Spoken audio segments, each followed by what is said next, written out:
Yo, what is up everyone? In today's video, we are going to be doing a Tera raid guide. So I'm going to be covering pretty much everything there is to know about Tera raids and giving you guys all the information you need. You see we have one right here. This is what a Tera raid crystal looks like. Usually they'll be on your mini map. As you can see, if I zoom out, you'll see these crystals with like different typings on them. These are Tera raid crystals. These are where you will find them. So I'm going to go through a step-by-step kind of the information that you need to know for this. So first, what are Tera raids, right? So Tera raids appear on your map after a tutorial, and they're harder the higher the star, right? So if you're doing a 3-star raid, right, it's not going to be as hard as like a 6-star raid. But obviously you unlock those as stuff continues. So right here I have all the like requirements how you unlock higher stars. So 1 and 2 stars are pretty much what you get right after you leave Mesagosa, right? So this is literally what you get once you beat the tutorial. You go through all the tedious like intro stuff. Then you get out and you go either to the left or right to the bug or grass gym. You will see 1 or 2-star raids as you leave, right? That's when you'll get the access. So 3-star raids, you get access to after the 2nd gym. So this is after you've beaten both the bug and grass gym or whatever other gym you decide to beat first. And usually it's around that time frame. Remember too that all of these, these general, like kind of where they are in the story, it's relative, right? Because it can sometimes vary. Also, the higher the stars, they're based on probability, right? So, for example, like once you get to a certain part of the story, like you have a really high chance to get 4 stars, but you could technically not roll any 4 stars, right? But yeah, anyways, so 3-star raids, they're available after 2nd gym. It could be a little bit further depending on your playthrough, obviously. Okay, 4 stars, they appear once you have around 6 to 7 badges, and again this can vary, plus the probability for it increases, right, like over time, like the further you progress, but like you have a pretty high likelihood to get them at like 6-7 badges, right? So you're more than likely to probably get one.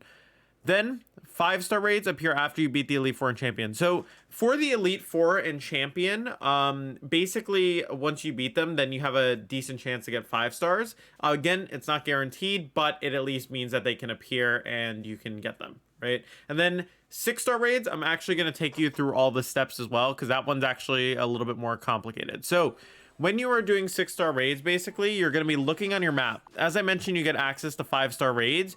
You have a couple of things you need to do. So first, you're going to need to beat the Elite Four, but you knew that. You're going to need to beat the entire game. So that means even the post game where you go into the Great Crater of Paldea, you finish everything related to the story there, and you destroy the time machine, right? Okay, so after that, what you're going to do is you're going to basically be in the academy, and La Primera, or the champion, is going to come up to you and be like, hey, I need you to fight all the gym leaders and rematch them. So what you're gonna have to do is you're gonna have to go back to every single town where you have fought the gym leaders, and you're gonna have to rematch all of them and beat them.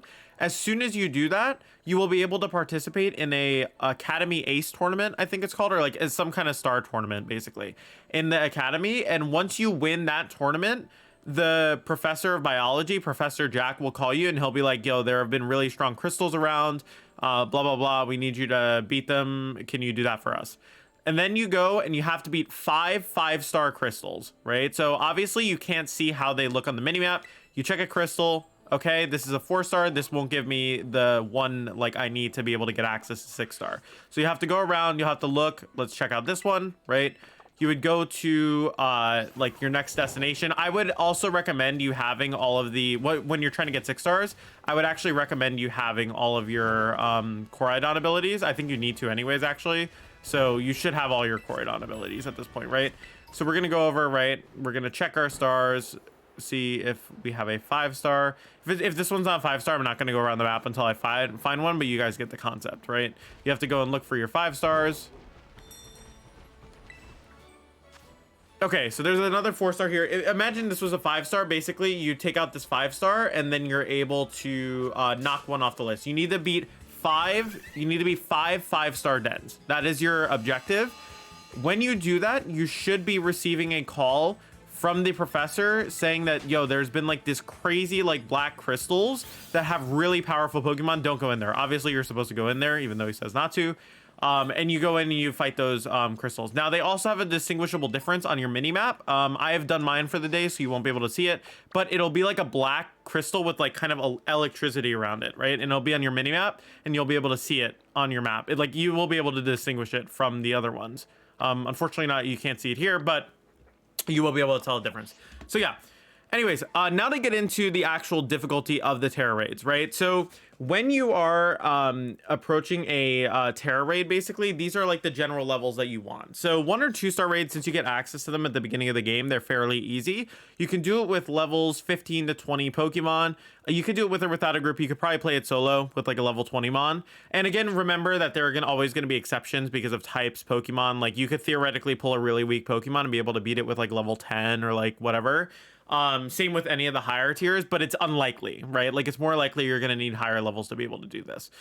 3-star raids are going to be level 30 or higher in a group, level 45 solo. Level 45 is just to give you a good cushion, because even though the AI, when they die, they don't give the, like, take time off your clock, you're still kind of, you're still kind of going to struggle breaking through the opposing, the opponent.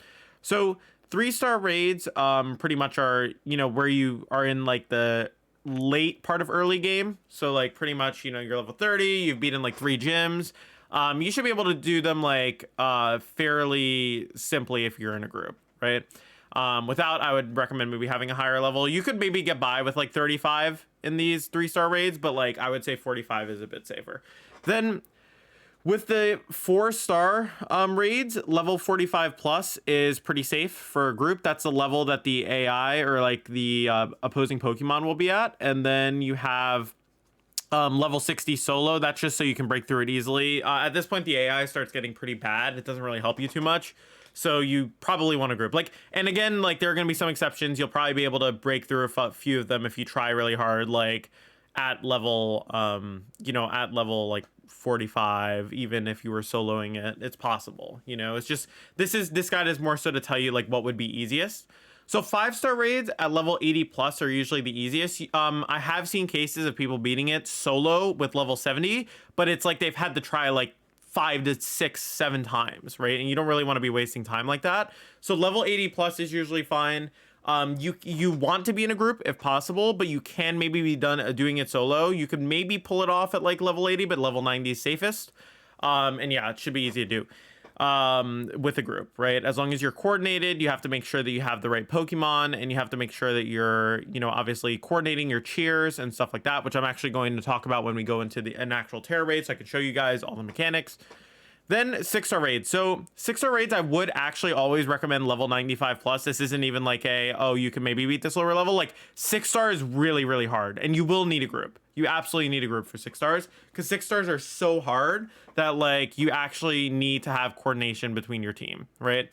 And having good typing is really important as well. For example, not taking like a fairy type into a steel like Terramon, like that's not going to be smart. Like you need to make sure you're really good with the Pokemon you're bringing. Even in 5 stars, this is the case, but even more so 6 stars because they're so challenging. And you want a good thought out composition strategy for the really strong Pokemon. Obviously, there are going to be some 6 stars that literally don't do anything because they just have bad movesets. But for the most part, like the 6 stars are going to be harder for you. So as well too, when you get into these raids, it's important to make sure you're coordinating with your team in terms of, where you are in the story, right? So for example, I'm going to be talking about some useful Pokemon that you can utilize for the raids. So early game, right? You're not going to have this crazy requirement of really strong Pokemon. Note that strong early game raid Pokemon is kind of aimed from like the 20 to 30s, even like 40s ish.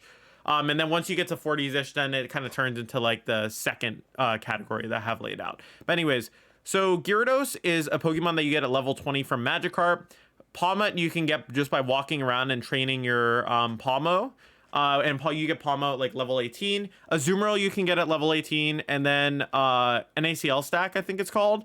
It has this move called Salt Cure, which basically stacks chip on the opposing Pokemon. And it's actually really strong.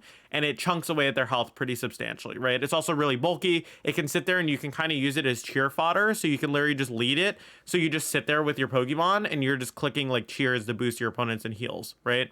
So every team, if possible, if you're not going with a composition that's aimed at like really high damage dealing, you're going to want Pokemon that can sit there so you can support your team with cheers and then force the, obviously, and then let your teammates kind of do the work for you. So strong mid-game Pokemon, Skeledirge is one of them. So out of all the starters, it is the most useful raid Pokemon. The Ghost Fire typing lets it beat like a lot of common Pokemon that you'll see. And it has the move, no, I believe it's like something voice. It's like a sound fire move or something that it has access to. It's like exclusive move, and it boosts its special attack every time it uses it. And that's really strong in Tera raids because that can actually stack up really quickly. You literally just spam that move and you're stacking special attacking boosts. You're gonna be doing more and more damage. King Gambit's really good because of its typing. It walls any of like the ghost Pokemon, the dark Pokemon, like any strong like kind of, like mid-game, like 4-star, even potentially 5 stars that you'd run into that you can kind of wall with your typing, right? Garchomp's just a really strong attacker. You get access to it at level 48, so it's not, a crazy expectation by mid-game that you should have access to this. And Annihilate is another one just because of it has Defiant as well. And you can lead pretty much King Gambit and Annihilate into Intimidate, like Tera raids, and just get like a free boost and absolutely like destroy them. So those are just a couple of Pokemon that you can use middle game. They're strong. Obviously, there are probably even more Pokemon than this that you can utilize. I'm just trying to give you guys a good idea of what kind of general Pokemon you can utilize. Then we have strong late game Pokemon. So these are Pokemon you get access to later in the game. So Slitherwing and Iron Valiant usually want to be used with the other legends. So make sure that, obviously you have access to these tools. I would say out of all of these, the most annoying to obtain is Wo Qian and Ting Lu. You guys can see them down here. I'm going to move it around a little bit so you guys can see. Yeah, so those two are going to be the hardest to obtain. You have to go around and get stakes across the map. I'll actually just show you real quick in game how that looks. So if we look over here, right, basically there are going to be stakes around the map. So pretty much, I might make a separate guide for this, or just like you could even look this up on YouTube. Like there will be people who have like guides for this, but basically there are like stakes around the map that you have to pull up, and there's like weird gates in certain locations that open up when you pull out all the stakes. Maybe I'll make a separate video for this because this is important for VGC players and competitive players anyways, if you want access to these mons. But yeah, so that's like the main thing when it comes to that. So now that we've kind of gone through all of that, right? The last thing to keep in mind too is that you usually want these Pokemon to synergize with each other. So for example, right, Slitherwing and Koraidon are Pokemon that you would want together because basically they're both physical attackers. Koraidon's ability, or Ralkium Pulse or whatever it is, sets Sun, which boosts the Slitherwing's attack and also boosts its own attack. Then if you pair that with Ting Lu, so the bull legend, and then you have like a Gyarados on your team, you have 3 physical attackers. Ting Lu, which ability lowers special attack, right, of the opposing like raid Pokemon, and you basically get no punishment for that, and your mons have extra bulk for that, right? And you can do the same thing with Wo Qian. If you take Miraidon, Iron Valiant, and then you take another Pokemon and Ting Lu, right? Basically what you're doing there, or sorry, not Ting Lu, what's it called? Wo Qian, I think it's called. Wo Qian, the snail, like the grass snail. And basically you can lower their attack for free and only use special moves between Iron Valiant, Miraidon, Wo Qian, and then whichever other Pokemon you pick. So there are a lot of ways you can structure these together to like work and be like really strong for raids. And these synergy like kind of compositions will really come into play when you're doing the 6-star raids. 5-star raids you can kind of brute force if everyone has like their legend. You can just kind of stack your legends like Koraidon, Miraidon, and you should be fine. What I'm going to be doing in my next video is actually going through compositions, but I'm going to take you guys through a raid on my own right now. This is a level 4, so it's not going to be particularly hard, but it'll just show you how raids work in concept. So I have a Koraidon here, so obviously this isn't really going to be hard for me, so I'm just going to challenge it alone. All right, go into the raid. So you get taken into the raid. The difference between working online with people and working alone is that you'll have way less lag when you're playing alone. And I'll kind of talk you through the differences between both, right? So here, you'll see we get taken into raid. We see the Pokemon. It's a Cloyster, Dark type. So I took a Koraidon here because I can just click fighting move into it. And AI Pokemon are random, so you kind of just got to hope if you're playing alone that they like take the right Pokemon. But here I'm not worried because I have a level 100 Koraidon that's literally made for this, right? So see here, Intimidate comes out. Intimidate's great, usually into a lot of Tera raid Pokemon, which is why I specifically brought it up. So here you have a couple of options, right? I have the battle option, I have the cheer option, and the run doesn't matter. You can't run. So basically what you want to do, if you're in an attacker on a composition, you want to be clicking the attack button like every turn so you can terrestrialize as quickly as possible and break through their shield, right? If you're a support Pokemon, usually turn one, what you'll want to do, like let's say I had Gyarados, what I would do is I would probably Thunder Wave first turn, or cheer, go all out, right? Like one of the two of those, right? Something that supports my team and is helping my team out. And if I'm using an attacker, I'm going to be attacking consistently, right? So the main important thing too is when you're working with a group is synergizing your boosts together and coordinating your offense. Obviously here I'm destroying the Cloyster, it doesn't matter. Like I'm obviously way stronger than it in this case. But, you know, obviously like when you're working with a group, you're going to be synergizing those different things together. So here you'll see the shield goes up. This always happens 4-star raids or higher, where you're pretty much where they're pretty much just going to be beefing themselves up, and breaking through the shield is typically a bit harder, and usually you'll want terrestrialization in higher tiers. Obviously here again my Koraidon's really strong, so I'm probably just going to break through it really quickly, but it is something worth noting, you know, when you're playing through the 6 stars with your team. And you can take advantage of these things. I mean, that's why you'll usually see a lot of different compositions utilize some sort of damage reduction, some sort of status. It just makes this Pokemon easier to deal with for the team. So yeah, you'll see I'll take out the Cloyster here. Once you take out the Pokemon and you've gone within the timer, it'll break out of its terrestrialization shell. Then you will get the opportunity to catch it. I'm pretty sure it's a guaranteed catch. I've absolutely never failed a catch before, so I'm pretty sure it's a guaranteed catch if you beat this, which is really nice. As well too, you guys might have noticed there was a timer running down. Every time a Pokemon gets KO'd, that timer gets chunked, right? So you pretty much like lose time if one of your Pokemon get KO'd, which is why it's so important to have damage reduction on your like group, and also have ways to reduce their damage so they're not dealing too much to your team and healing, because that prevents KOs from being taken, which gives you more time to beat the opposing Mon. So you'll notice we get some rewards here. I'm actually going to take away my face cam for this so you guys can see all the rewards. So you usually get XP candies. I would say 4 stars usually is where like the rewards start getting really good. And you also get access to some other stuff as well, like berries, nuggets, treasures. This is all stuff you can give in for money, which is really nice. You also get access to some feathers, which you can use to EV. So after that, you'll be taken out of the screen. Stuff will load. And you'll be taken into the home menu again. So yeah, that's pretty much it for the overall guide on terrestrialization. As I mentioned, you know, it does get harder as the stars progress. Hopefully this guide was helpful for you guys. This is also great for filling out your Pokédex, by the way. I would say like from Tera raids, like I filled out my Pokédex more than like any other thing would have done. So it's definitely very useful there. But hopefully you guys enjoyed this guide. Let me know if you guys would like to see more videos like this on Tera raids in the future. I'm planning on making a video on Tera raid compositions to make it easy for you guys to get a team together to actually beat these Tera raids. So yeah, if you guys enjoyed this video, make sure to let me know. Make sure to let me know also too, like some cool Tera raid Pokemon that you're looking forward to using, or Pokemon that you've been using to beat Tera raids. Thanks again for supporting the video, guys. If you guys enjoy this kind of content, want to support me, check out Patreon. If you guys would like to improve at competitive Pokemon, which I do full time, you can check out coaching down below. All right, thank you so much, guys. Appreciate it. See you guys next video. Peace.